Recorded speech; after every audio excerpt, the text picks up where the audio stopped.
Chino Toledo is a recognized figure in the Asian contemporary arts music scene. Toledo is noted for premiering works of Filipino composers as well as other Asian composers. His music has been described as pure and powerful and has been cited for its fusion of contemporary Western language and Southeast Asian aesthetics. Toledo's music is characterized by great energy and often bears a relationship to the traditional music of Southeast Asia. Josefina Toledo's compositions are Huntahang Gitara, Pamantasang Hirang Overture, Pugay, and Alitaptap. Toledo's awards among the following: 10 Outstanding Young Men, International for the Arts, Civitella Ranieri Fellowship in Italy, Chancellor Awards for Outstanding Musical Works in University of the Philippines, 1966 to 1979 Pangkat Kawayan, Abambo Orchestra, 1977 to 1978 Philippine Youth Orchestra, 1980 to 1983 Philippine Percussionists of the Manila Symphony Orchestra, 1990 Pacific Music Festival and Pacific Music Composers Conference, a music professor at the College of Music at UP, founding music director of the Metro Community Orchestra, UP Festival Orchestra, and the Crosswave Symphony Orchestra. 1985 music director and principal conductor. He attended the 1984 International Music Conference in France.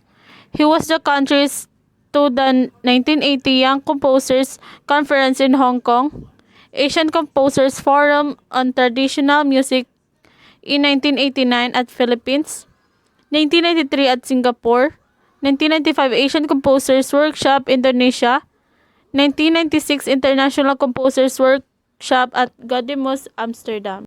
Jose Maceda. He was a great Filipino composer and an ethnomusicologist born on January 31, 1917 in Manila, died on May 5, 2004 at the age of 87 in Quezon City. He was named National Artist for Music in 1997. He started his music studies at the Academy of Music in Manila. Maceda's musical style changed when he encountered the music of indigenous tribes of Mindoro in 1953. His extensive research and fieldworks resulted in an immense collection of recorder music taken from the remote mountain villages and far-flung inland communities in the Philippines.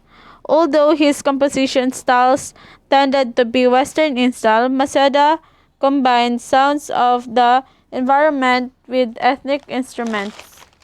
Jose Maceda's compositions are Udlot-Udlot, Ugnayan, and Pagsamba. Jose Maceda was a first Filipino avant-garde composer. In 1958, he worked at a recording studio in Paris specialized in music concrete. In 1952 to 1990, professor of piano and musicology at the College of Music, University of the Philippines. In 1997, executive director of its Center for Ethnomusicology, and he also a national artist for music. Lucrecia Roses Casilag was born in San Fernando, La Union, Philippines, the third of the 6 children of Marshal Casilag Sr., a civil engineer, and his wife Asuncion Roses Ganancial, and a violinist and a violin teacher.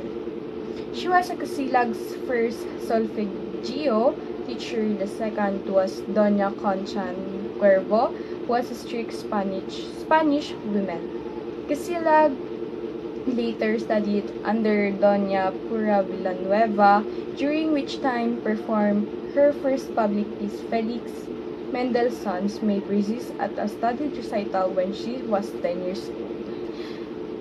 And Lucrecia Casilag famous works. Her orchestral body of work includes Love Songs, Legend of the Sari Manok, Ang Pamana, Philippines Since Her Son, Jose Sisa, Awit ng Mga Awit Psalm, Fantasy on a Fourth Note, Theme, and It Is Meets Jazz Ethnica. And the last is Lucrecia Casilag Achievements.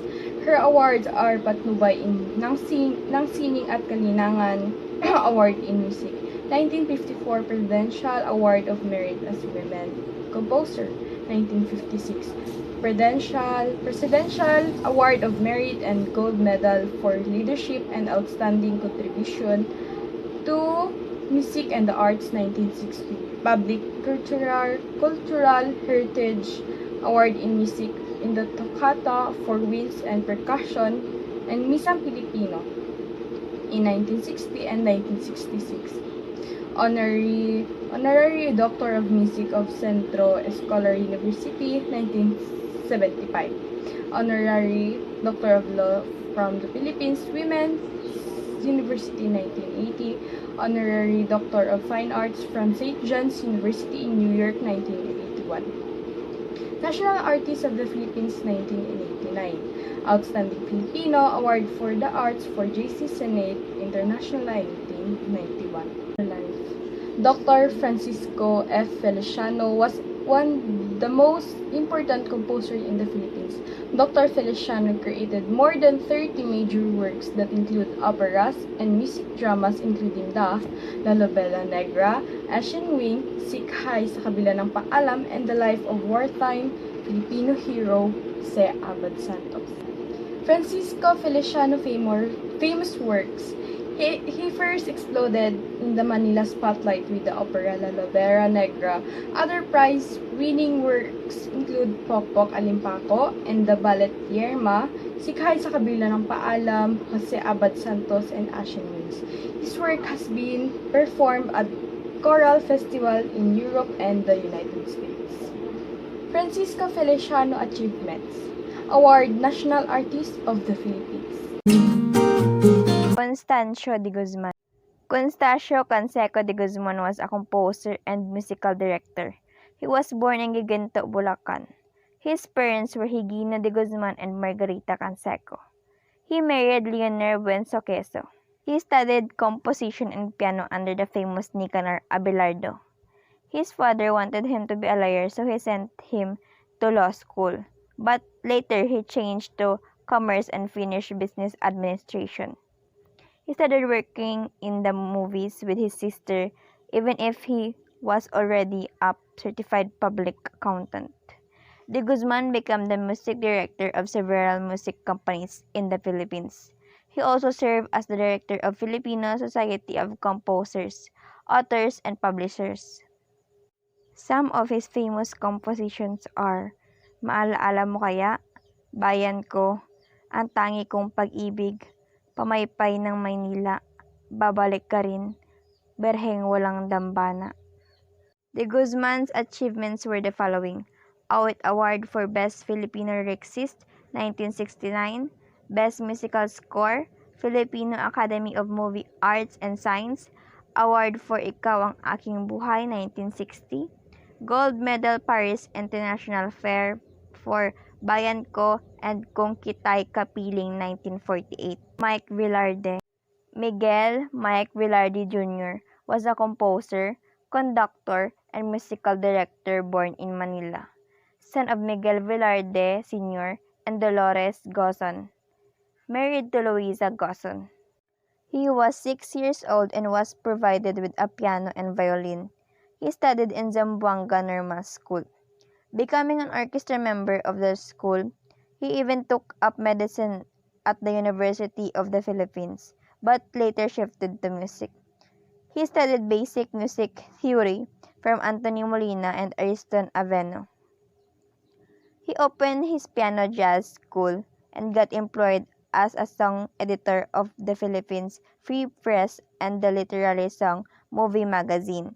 Later on, he became a musical scorer at Sampaguita Pictures and also musical director at the Avenue Theater.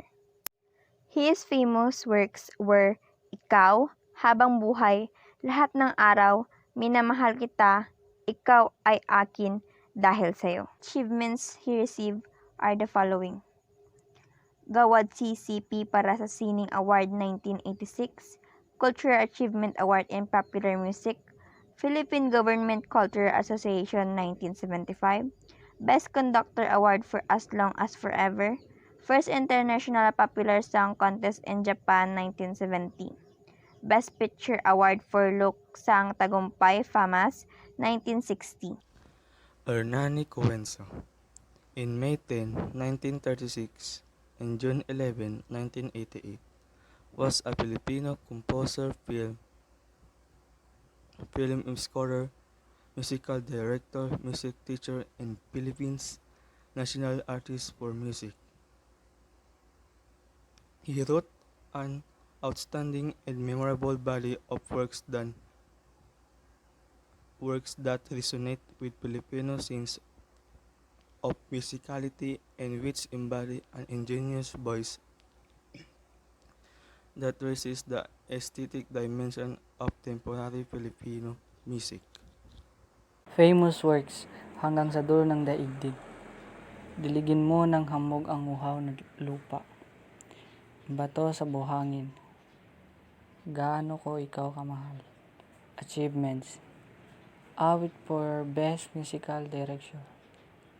Filipino Academy of Movie Arts. Science Awards. Libby Celerio.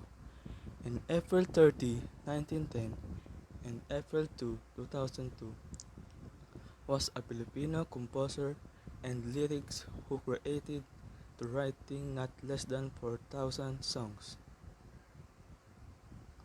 Celerio was recognized as a national artist of the Philippines for music and literature in 1997. He also known for using the lep as a musical instrument, which led to being recognized as the only man who could play music using a lep by the Guinness Books of Records. This led to him making guest appearances in television shows recorded outside the Philippines. Famous works, gaano kita kamahal. Ikaw, kahit konting pagtingin. Kalesa, lagi kitang naaalala. Pitong gatang. Sa ugwi ng duyan. Saan ka man naroroon. Waray-waray. Achievements, natatanging gawad urian from the manunuri ng pelikulang Pilipino. Doctorate in the Humanities, honoris causa by the University of the Philippines. Gawad CCP, para sa sining, Lifetime Achievements Award from the Film Academy of the Philippines. George Canseco from 1934 2004.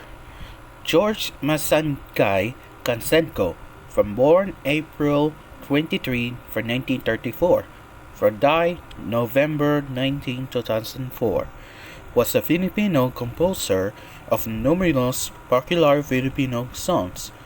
George Canseco was born in Nais, Cavite.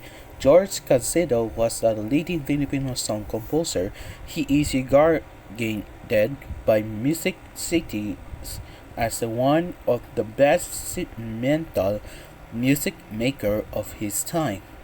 His music has become part of the ground on which original Filipino music stand on. Most of the songs were directed by the country as Balanter, Basil Valdez, whose careers as a solo artist took from fortunate turns when he recorded Ngayon at Kaliman for 1978. Famous works. Rain, kailangan kita kung ako iwan mo. Kasilaryong bahagin. Dito ba? And Laki sa Tubig. Achievements. Manila Film Fest awards the best song of the year. President of the Filipino Social League of Composers, Attorneys and Publishment, Flips Cap. New Director of the Eagle Broadcasting, This Editor of Philippines Herald, and Senior Editor of Associated Press.